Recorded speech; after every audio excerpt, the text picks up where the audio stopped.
घुटभर पाण्यासाठी अनेक किलोमीटरची पायपीट.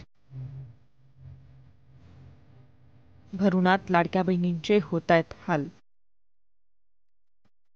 नाशिक जिल्ह्यातल्या पेठ तालुक्यातील बोरीची बारी इथल्या पाणी टंचाईचे वास्तव दाखवणारे व्हिडिओ सध्या सोशल मीडियावर व्हायरल होत आहेत. सकाळी उठलं 6ला, पाण्यावर यायचं, परत 2 किलोमीटर एवढे लांब यायचं. घरातलं काम दुसरं करता नाही. त्याच्यामुळं मग डोंगर चढून जावं लागत पाणी घेऊन. आणि धुवायला पाणी नाही, पियाला नाही. 60 रुपये टीप आहे. दुसऱ्या गावातल्या विहिरीवरून महिलांना डोक्यावर पाणी वाहून आणावं लागतंय. वाटते भीती. पाणी नाही लागत ना. पाण्याच्या टंचाईचा सामना करणाऱ्या या महिलांना विहिरीत उतरून पाणी काढावं लागतंय.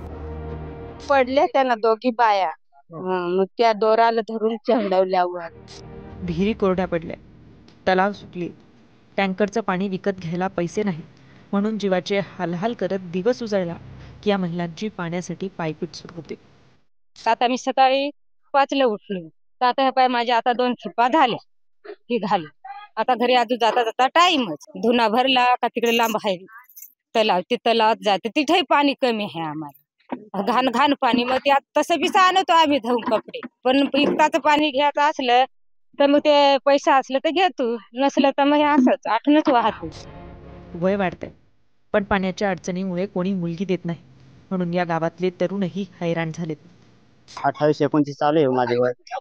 तर माझे जे 3 वर्षापासून मुली बघतोय, तर जिथे गेलो तिथं आता आडोपाड्यात किंवा आपल्या पेठ तालुक्यामध्ये जिथं पण बघायला जातोय तिथं पाण्याचाच अडचण दाखवतात, नाही का. तुमच्या गावामध्ये पाणी नसल्यामुळे आम्ही काही मुली देऊ शकत नाही.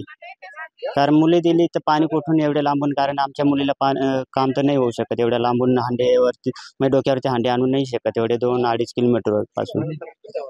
हे सगळे लोक सांगतात. माझ्या गावामध्ये आता तरी 25-26 तरी मुलं आहेत ती.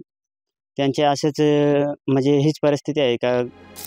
तर या परिस्थितीवर गावच्या सरपंचांनीही प्रतिक्रिया दिली आहे. सरपंच नात्याने हे पेठ शहरामधून धरण आहे, त्या धरणाचं 7 किलोमीटरमधून मी पाण्याचा प्रश्न मी मिटवलेला आहे. 100% पाणी लागलेलं आहे. 2 महिन्यात पाण्याचा प्रश्न मिटून जाईल. मी 5 किलोमीटर मी पाण्याचं पाईपलाईन मी केलेली आहे. 2 महिन्यात पाण्याचा प्रश्न हा 100% मिटेल.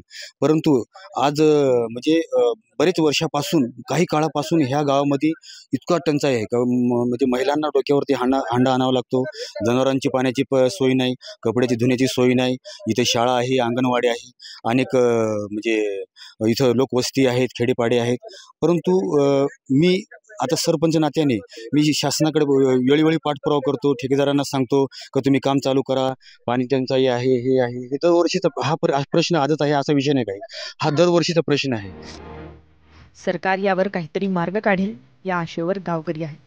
प्रवीण ठाकरे सोबत मुंबई तक, ब्युरो रिपोर्ट.